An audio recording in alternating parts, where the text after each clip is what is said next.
All right, so let's get started. It is a great pleasure of mine to be able to introduce our Master of Ceremonies for tonight's Celebrate Dulles Gala. He is the market president and publisher of the Washington Business Journal. He is committed to working at the intersection of business and community. He believes the road to economic renewal runs through deeper relationships, connectivity and leadership, and the innovation and entrepreneurship will be front and center as the engine for growth. He shines a light on complex and important social issues business leaders should know and understand. He believes what is good for a business is also good for the greater community. And he's also in my email box every morning. Ladies and gentlemen, I present to you our Masters of Ceremony, Alex Orfinger.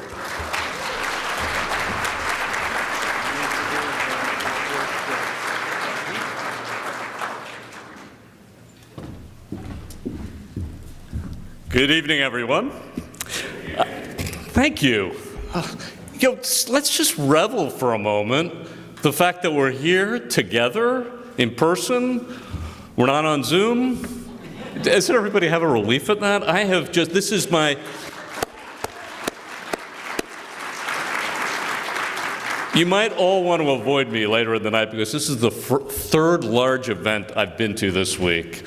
And I have just been dying for months to be among people. And it's just so great to see so many people tonight, new friends, old friends, people I've known for decades, and people that I'm just meeting tonight. So thank you for having me here tonight. I'm really looking forward to serving as your MC and hopefully keeping this program moving along. So thank you, Stott, for that embarrassing introduction.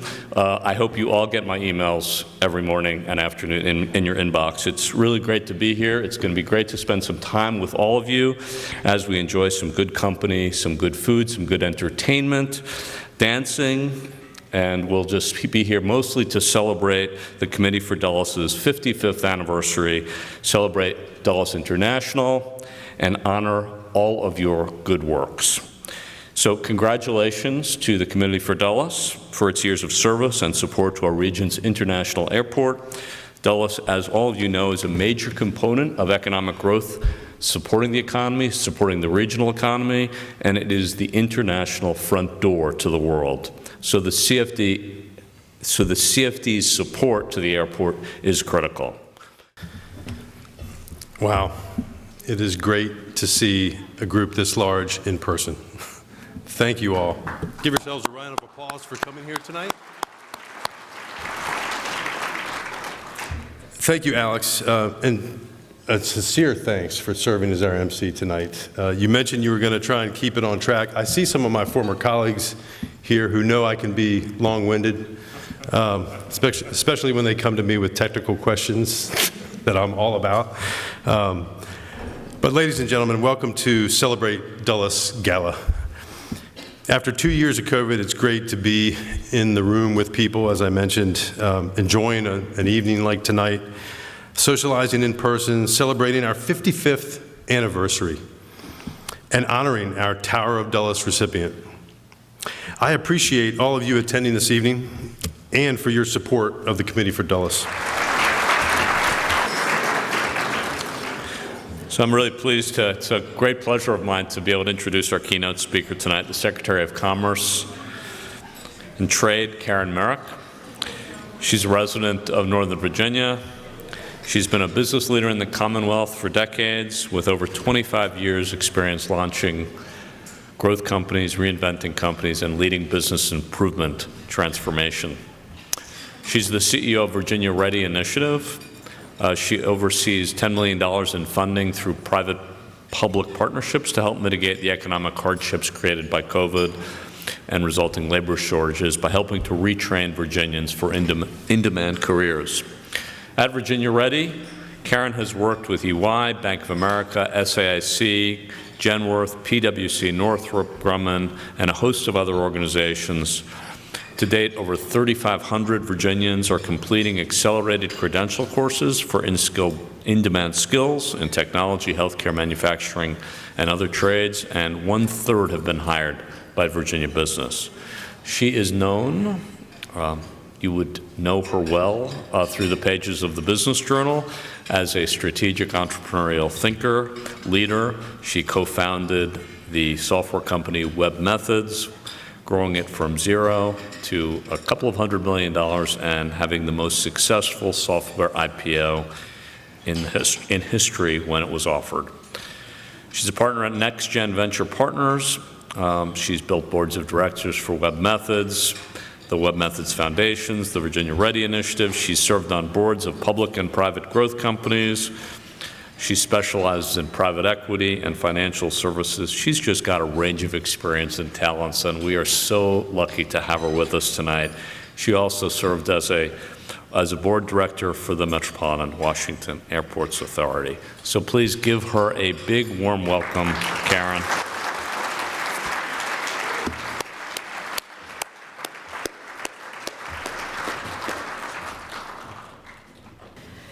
Yes, it is a joy, an honor, and a delight to be with you all tonight. About 10 years ago, I became part of the Dulles community when I was appointed to serve on the board of the Metropolitan Washington Airports Authority. And I see so many of my colleagues throughout the room, people that I've come to admire and who I have been very grateful for the work that they're doing here in Virginia. And also, this is Jack Potter's night. So I'm going to spend a little bit of my time talking about Jack Potter. It certainly is a great honor to be with you tonight as Virginia's Secretary of Commerce and Trade. As Alex said, I have started and grown a variety of businesses, all in Virginia. I think Virginia is wonderful. Now, yeah, hey.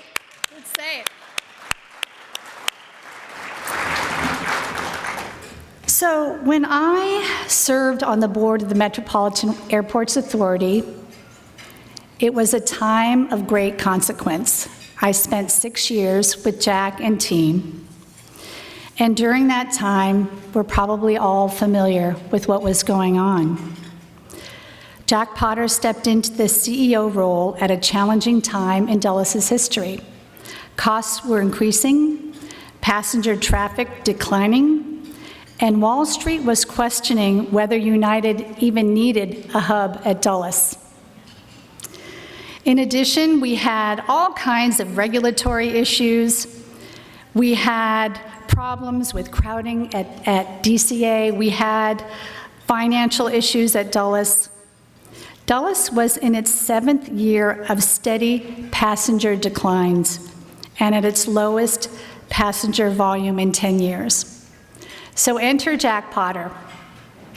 Under his leadership, with the board and a remarkable team, he cut costs, he tightened budgets, he lowered operating costs after years of increases, he recruited a new chief revenue officer and created an Office of Revenue. And he brought a lot of savvy, really, in leveraging state, local, and federal dollars to build support for Dulles. He worked very hard on refinancing Dulles' debt, which is a large part of its cost structure, and he further held down costs. By 2019, through these actions, cost per enplanement decreased at Dulles by 44% from a record high in 2014. I will never forget my first session on the Finance Committee as a new board member at MWAA. Jack explained the issues, the cost per enplanement, the unsustainable debt, and he had great clarity, and he was unflinching, and he said, this is what we have to do. Jack Potter is a man of great clarity and courage, and he did it. Jack reminds me of a saying that I love, and it's this: the first thing is to keep an untroubled spirit. The second is to look things in the face and know them for what they are. And that's Jack Potter: solid, clear, courageous. And that's why we have had the growth that we've had at Dulles.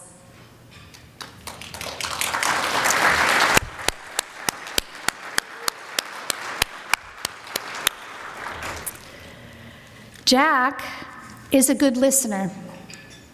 In fact, at all the board meetings, Jack would usually speak last and the least. Jack does what a lot of us need to do more of. He listens. Jack had that calm strength on a board of leaders, a team of leaders with a lot of different points of view on how to solve problems, on how to advance economic development. And I saw Jack lead us in such a way that we did not become fractured. We were a functioning board that got things done. And that is the third trait. So Jack, he's got clarity and courage. He's a good listener. And Jack gets things done.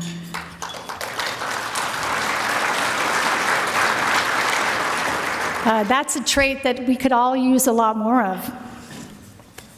So this is Jack's night, and I've been asked to make a few remarks about what my vision is and our governor's vision is for the state of Virginia.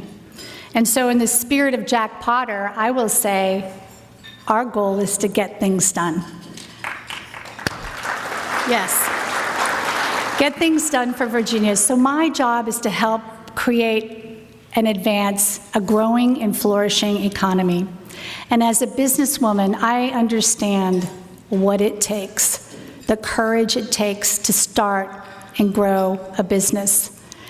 And so my organizing principle is I want Virginia to be the best place to start, grow, or relocate a business. And what I say to my team every day, and what I say at every single meeting that I have with a business or a regulator, my organizing principle is how do we get to yes? With so many roadblocks, so many delays, so many multiple regulations that often duplicate each other, so much inertia, some fear, I say, if it's in the best interest of Virginia and Virginians, how do we get to yes? And that's what we promise to do here in Virginia. If you're a business here in Virginia, we want to do everything we can to help you flourish. And that's one of our biggest goals. Now, coming out of the pandemic, Virginia has over 300,000 open jobs. And we are a bit slower in our recovery than some other states, and that is top of mind. I don't have to give you the statistics, though. If you're in business, you're hiring. If you're in business, you need people. Most of the business owners I know, including at MWAA, have open positions that they cannot fill. So one of my priorities is to address our labor shortage and our workforce issues. So I want to work with you. I want to work with educational organizations to see about how we can accelerate training. This is what we did at the Virginia Ready Initiative. Alex, I'm no longer the CEO. I had to leave that job. I have a new position in Richmond, so I had to leave that job. But what we did is we partnered with the community college system, and we worked with their Fast Forward program, which is across the state. And in less than 2 years, 4,000 Virginians got new skills for in-demand jobs in healthcare, manufacturing and skilled trades, and IT and cyber technology. But we also need more training for tourism and for construction. We need welders. We need accelerated training for some of these jobs that we need to fill if we want our economy to grow. We also need your help in the business community. We need businesses to be more imaginative about how they play a role in training. We need businesses to be more imaginative in creating boot camps or internships or paid apprenticeships that help fill the gap. Because sometimes companies put up barriers for employment. That might mean requiring a bachelor's degree when it's not necessary. You know, Bank of America did a study that revealed over 90% of their jobs do not require a college degree. And so I want to challenge us as business people, as leaders in our community, to think about what can we do to help Virginia in its workforce. And one of the things that I think about every day is, I ask myself a question, I'm going to ask it of you. What would become possible if Virginia had a best-in-class economy? What would become possible if Virginia had a best-in-class workforce, where we had people with the skills that companies need, and we were able to make that match? I'm really looking forward to achieving that with you. Now, getting back to Jack. I often find myself reflecting on Jack's leadership style. Jack listens, he has clarity, he has courage, and he gets things done. These are the attributes that we need more of in the world, and these are the attributes that Jack is bringing and that we hope to bring to you in the Youngkin administration. Congratulations, Jack. Well done.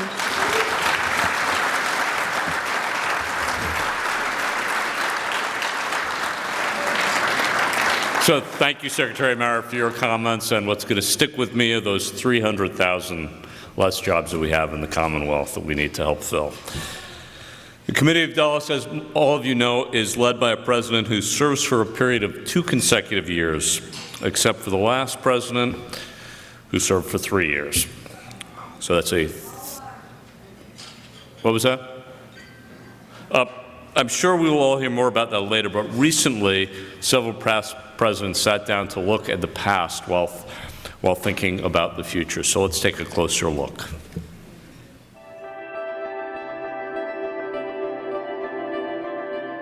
From the very beginning, the strength of the organization was volunteers who were giving their time and energy to make the airport all that it could be. For 55 years, we've been advocates for transportation infrastructure for the airport and the region. I have an article that's in the memoirs of Hal Launders, and it says rail to Dulles in 72, believe it or not. Look how long it's taken. It wasn't just the federal funds that were involved, local funds had to be involved. So it was a question of how was Fairfax and eventually Loudoun going to pay their share. The landowners around Tyson's Corner finally realized that they needed rail through Tyson's. And they came up with a special tax district for all the businesses that owned property along where the rail was going to be. That concept went on to phase 2 of Dulles Rail with the Dulles Corridor tax district. We worked with other organizations to encourage continued support from the business community and the state of Virginia in their participation. We spent time in Richmond lobbying for what we were trying to accomplish. We did position papers on local and statewide issues and testified before local and state agencies and the legislature. Going down to Congress and meeting with congressmen and women down there to try to make sure that they heard our voices and knew how important this was. The Committee for Dulles has become an important part of the community. Elected officials rely on us, the public relies on us. We're able to see issues and educate people about land use decisions, economic development, and other growth potentials for the airport, which are going to benefit all of us. Well, it's been a terrifically consistent in its advocacy over time, supporting both the airport, rail access, road access to the airport, the growth of cargo traffic, and the growth of passenger traffic. During my term, they were just beginning or just in the middle of construction for the phase 1 of the interchange project on Route 28. That's something to celebrate. We worked on that for years. Now that project is complete. We worked very closely with the Smithsonian to try to do whatever we could to ensure that the Air and Space Museum become located in the Dulles Corridor. The official announcement of the building of the Air and Space Museum was done in May of 1999 by Admiral Ingen, the head of the Air and Space Museum, and he did it at a Committee for Dulles luncheon. In fact, there was someone that was in attendance when it was over that donated $1 million to the Air and Space Museum that day. We have maintained or gained international recognition from markets outside of our country. Most famously is the Frankfurt Airport. We met with teams from Geneva, Switzerland, who wanted to know how a community organization can help the airport. We also met with teams from Paris, France, about how to connect two airports and citizen engagement and public advocacy to the benefit of the economic development of a nation's capital's airports. When you look at the airport itself, it's tough to think about 12,000 acres as having a sense of community. It's an awful large area. It's a huge amount of land area, infrastructure, employees, but every event that is held either by the authority, by the airport, or through the committee events, you really get a sense of pride and contribution to the community. Our events are there to promote and foster the growth of Dulles Airport and to keep the communities aware and educate them on the future economic development of the airport and its environs. If it's a luncheon, or if it's a gala, or if it's another event, you'll have a significant representation of the various industries in our region, and it gives us an opportunity to share not only what we do, but how we can help them. I asked the question, is there any way we could leverage this group to help the community? And that's when the Committee for Dulles Community Outreach was born. Number one priority would be to give scholarships to deserving high school seniors.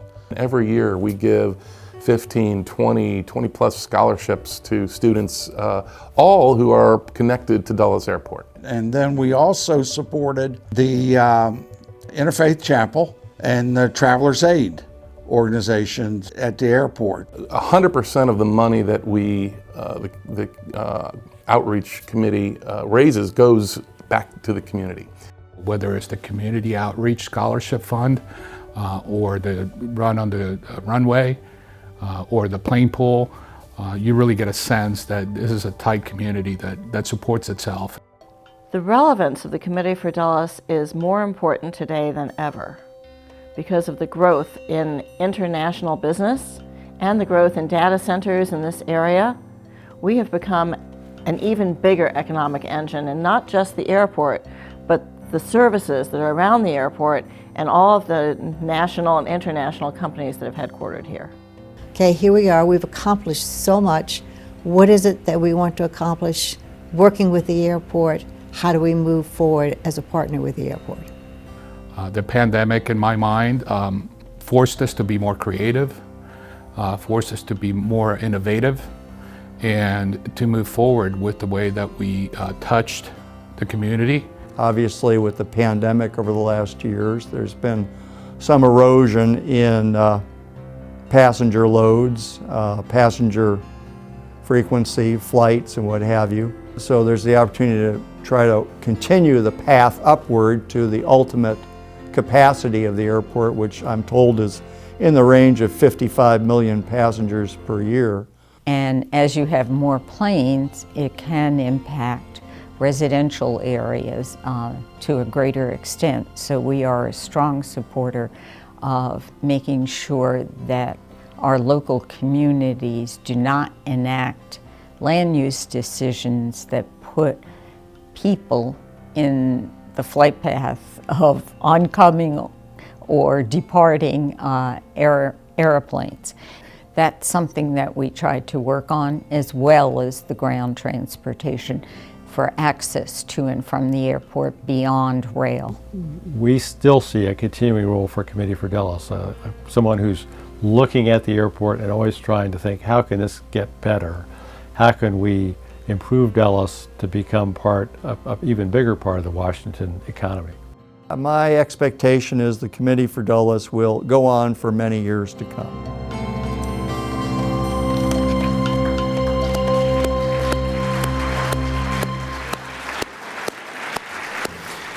So before I take care of a few business-related matters, I do want to thank our past presidents. I know I've seen a few of you here. I've spoken to a few of you here tonight.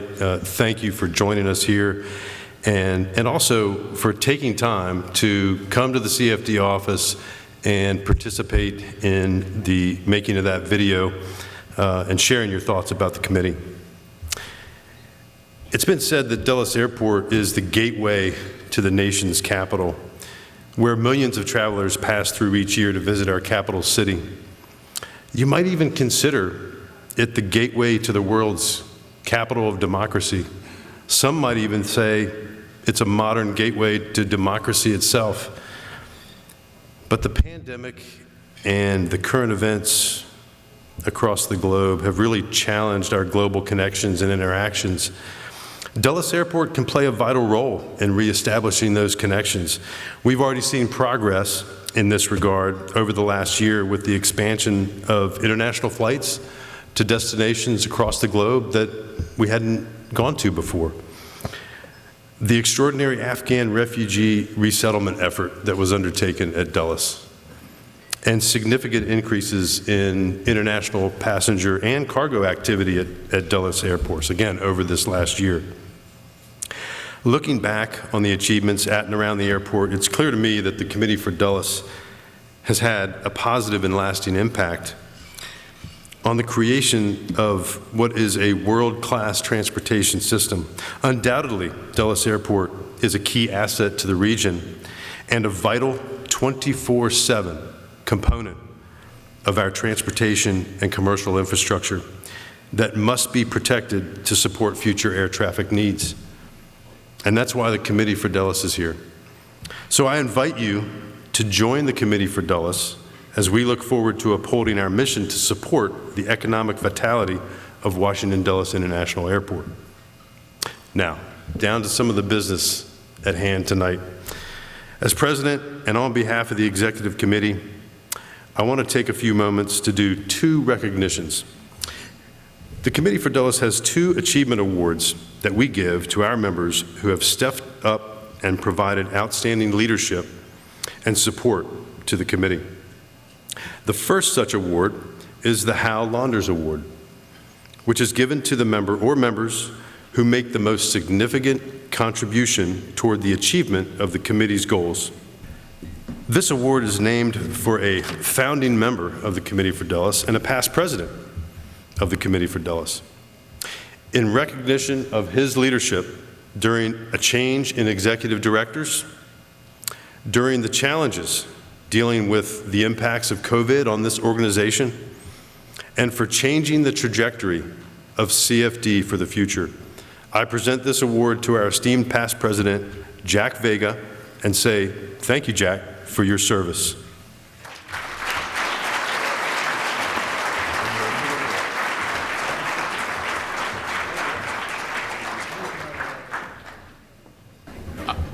I'll keep it brief. It's March Madness, number one.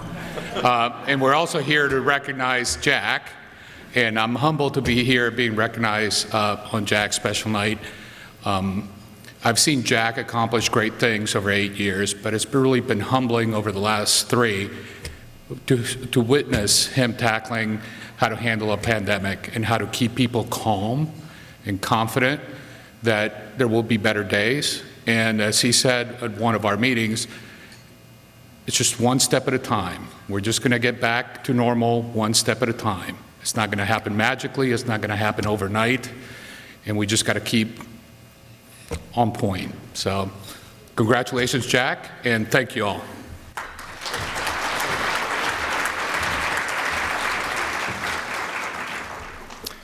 Thank you, Jack.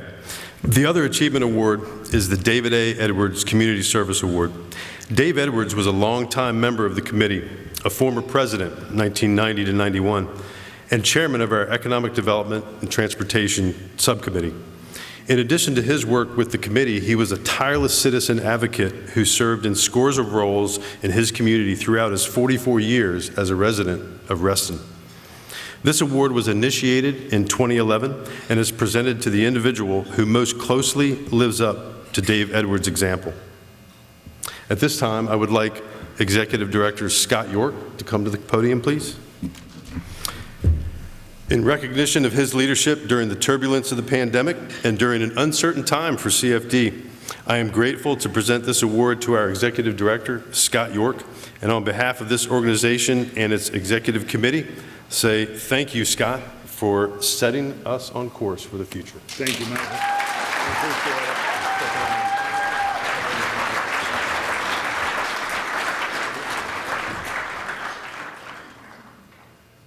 Thank you for the recognition, but that's really not why I'm up here.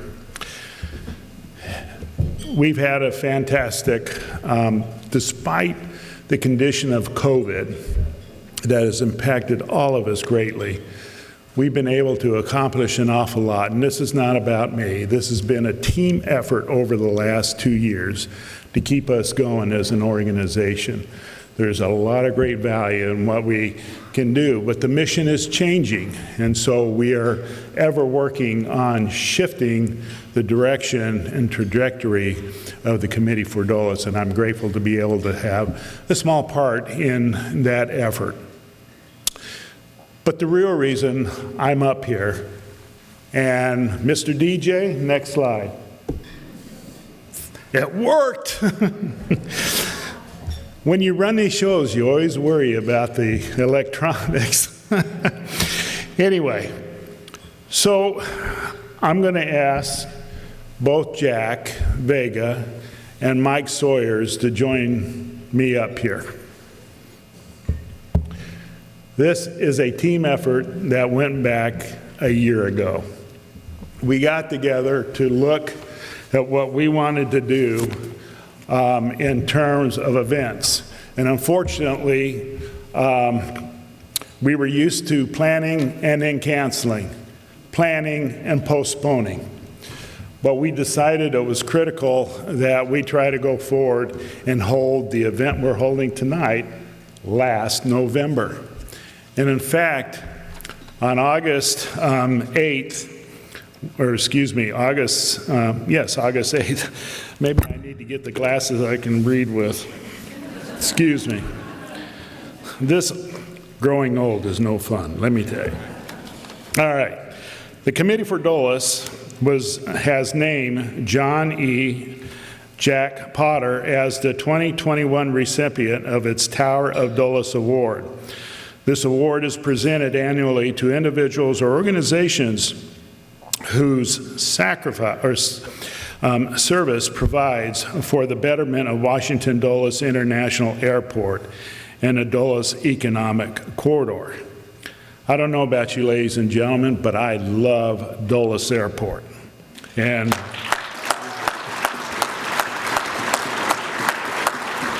I've enjoyed, unfortunately not so much lately because of another calling I have in my church community, but I've enjoyed serving out there with the Traveler's Aid program. It's just a joy to help passengers.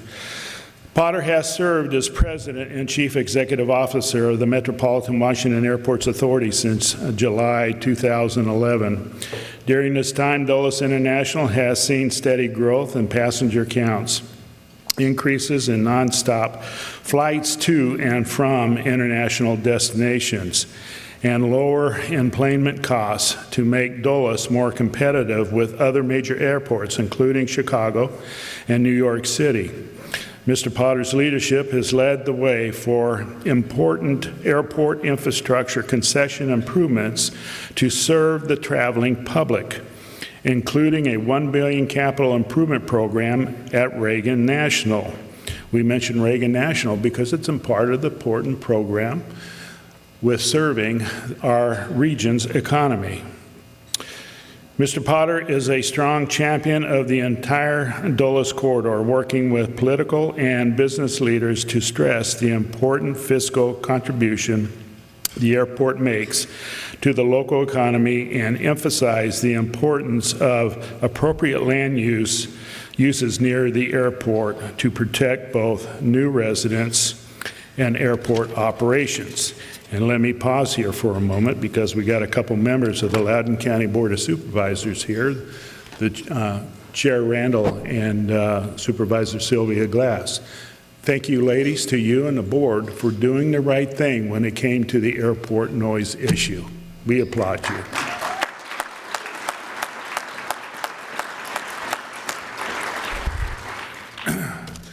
It's been nearly 11 years ago when I walked into the office with County Administrator Tim Hemstreet and the office of Dot down in Washington to discuss trying to trim the costs of the Silver Line.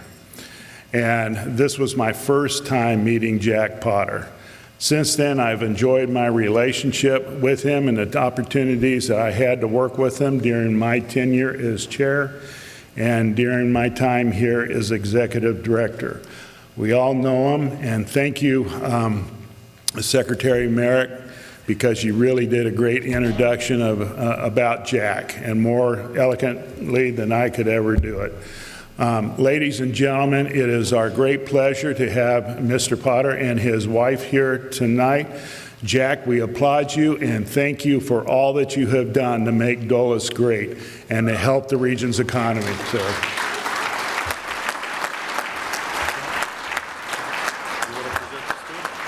You too.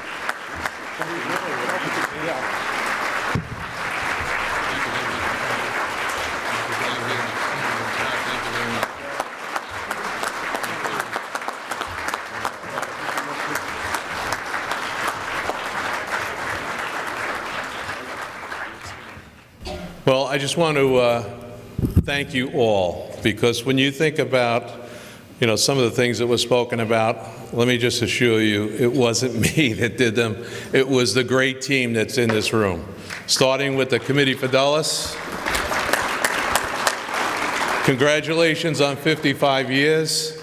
The most important part of the tape that we heard earlier, I love the history and all that. What I really loved was the comment about the future, because that's what we're all about. We're looking forward as a team, and we're going to make it happen. I want to thank Caren Marrick. She was on our board.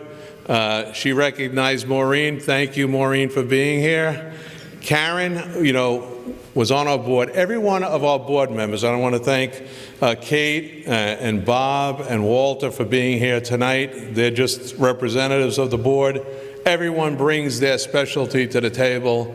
Karen was a great board member, made a lot of contributions, and the one thing she didn't mention was the thing that she was probably most inspirational to me on, and that was IT. We've built one of the best IT groups in America, and she was a catalyst for it and helped us recruit what I think is the best CIO in America for an airport. So thank you very much, Karen, for all of your contributions.